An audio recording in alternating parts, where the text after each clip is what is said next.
যা হুম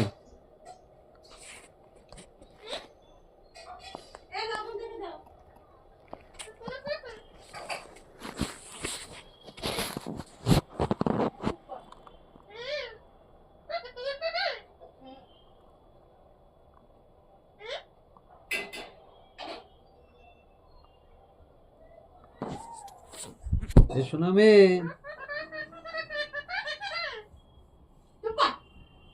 বারোটা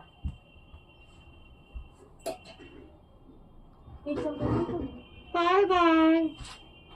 দুদিন ধরে ইয়ে হলো মাংস হলো রাইস করতে পারে আমাদের এত সস্তা সবজি তো কোনো সময় রাইসের সবজিটা নিয়ে আসে না ঝট করে ঘরে থাকলে কি বানানো যায় এখন শীতের সময় একটু রাইসটাই পছন্দ আমার বিরিয়ানি মিরানি ভালো